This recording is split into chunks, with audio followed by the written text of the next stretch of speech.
And the apple, the apple's cool.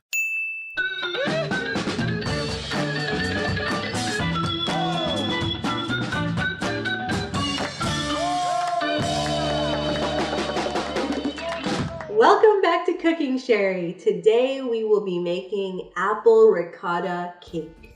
This is a very exciting episode, like all of them are. I absolutely love ricotta. It is one of my favorite cheeses. If you add a little sugar or honey to ricotta cheese, like a bowl of ricotta cheese with some fresh sliced figs, drizzle honey on that thing, you got a classy little healthy sweet snack. Today I'm going to be channeling my inner Nona. I'm going to class it up today. We're classing it up a little. I'm making an Italian style, light, fluffy, dignified, elegant cake. I found this cake on Food 52, one of my favorite places to find recipes. And the story behind it is that a lady that works at Food 52 was visiting Italy, and her host made this cake, a whole bunch, but she was a baker that did things by just her instincts. She never measured anything out, so that was an issue for this woman that wanted the recipe, and she kind of bugged her to go over the recipe with her, and she would write down every exact measurement for the cake. So that explains why some of these ingredients, their measurements are they're not the kind of amounts that you would normally find in a regular recipe. For example, we have 9 tablespoons of butter here. It's simple enough though. I figured it out. I didn't really need any extra tools or anything to measure these things, so we'll be fine. But that just makes me feel like this is even more of like a homemade, your grandma's cooking is the best cooking, okay? Because there's a whole lot of love and a whole lot of weird measurements. So let's go over our ingredients. We have unsalted room temperature butter, eggs, sugar, ricotta cheese, baking powder, salt, all-purpose flour, vanilla extract, an apple, and a lemon. That's it. All right. So let's start with the basic part, okay? Like I said, this cake is a pretty simple, straightforward cake until it's not, until we get weird with it. Okay, so we're gonna take our butter first and our sugar, and we'll get that light and fluffy.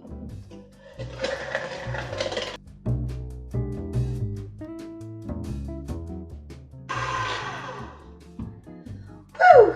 Okay, now we're gonna add our eggs one by one, baby. What did I say, baby?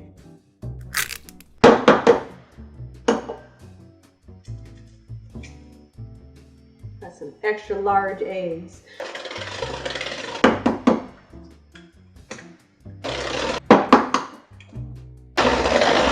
Okay, now I'm gonna add some vanilla.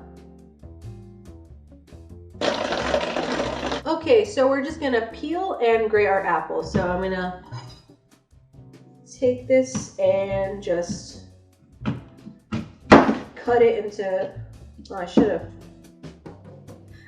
took the skin off before I cut it in half. That makes it easier. That's alright.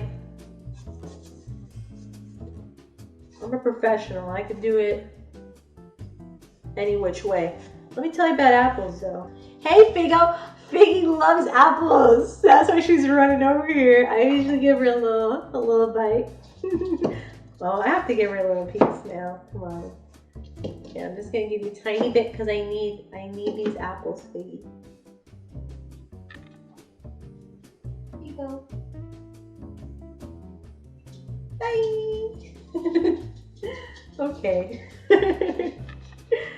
She's a happy camper. She will be back.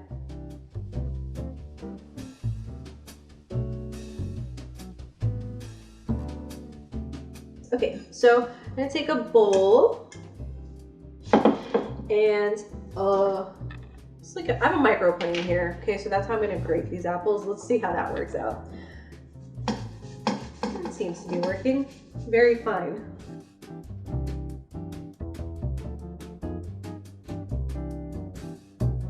Okay, so we're done with our apple. Now, I misplaced my grater, and that's why I used a microplane for this apple, and it's extremely fine. We'll see how it turns out, but the original recipe calls to grate the apple, so we'll see. What's our next thing? We're gonna take our microplane and just zest a whole lemon. And I'm just gonna do it right on top of the apple because it's going in the same place. On top of it, just right on top. Doesn't need to be in a separate place since everything's going in together.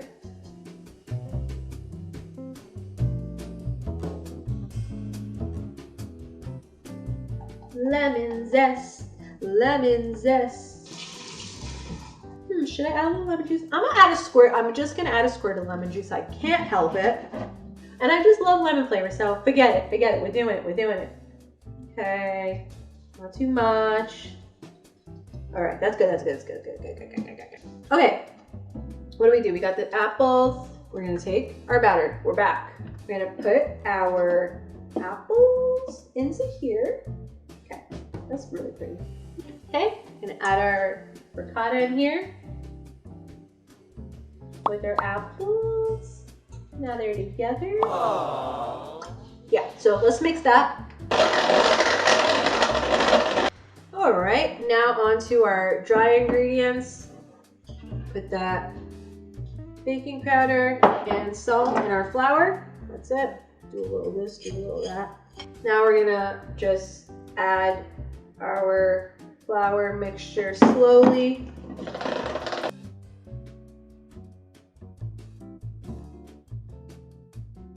So that's it, that's our batter. Oh my God, quick. That smells really, really nice. Apple, ricotta, lemon, vanilla. Okay, I have my oven heated to 400 degrees. I'm gonna take my round cake pan, and I got it over a bigger pan so that if there's anything that comes out, it doesn't land on the bottom of my oven. I lined this pan with parchment paper and sprayed it with cooking spray. This is a nice fluffy batter. That's what we want. Yay! It's thick enough where you'll need to spread it a little in the pan.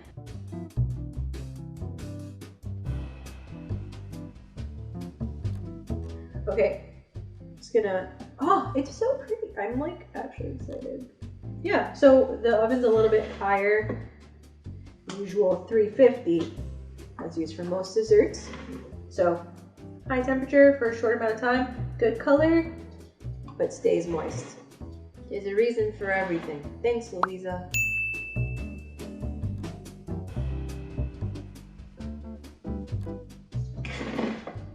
Beautiful. When I'm done with it, I'm just probably gonna sprinkle some powdered sugar over it. Really simple and pretty. Keep everything simple. Keep it cute. Our cake is ready to go in the oven, and I'm gonna leave it in there for between 25 and 30 minutes, rotating the pan halfway through baking time, and we'll be back to eat our cake. Okay. Bye bye. Bye cake. Love you. I love you and miss you. Okay, so we took our cake out of the oven after 30 minutes, and it looks beautifully golden brown on top. And I let it cool a little bit, and now I'm just gonna transfer it over to our cake plate, dust some powdered sugar on top, and then we can eat it. Okay, so we have our cake plate. We release our pan.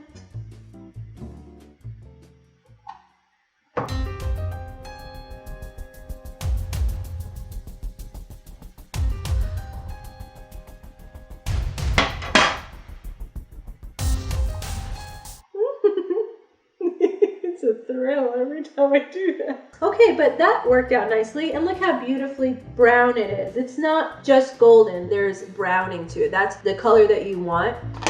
Got some powdered sugar. I'm gonna take a small sifter here and start just a little bit.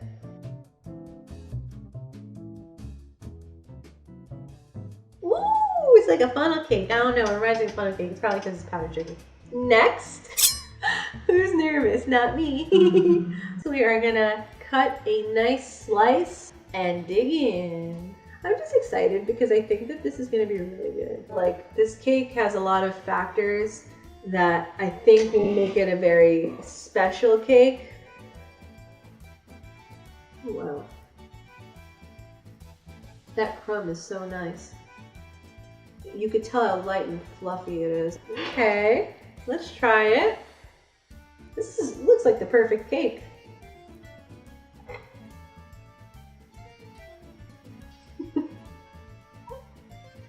Mmm.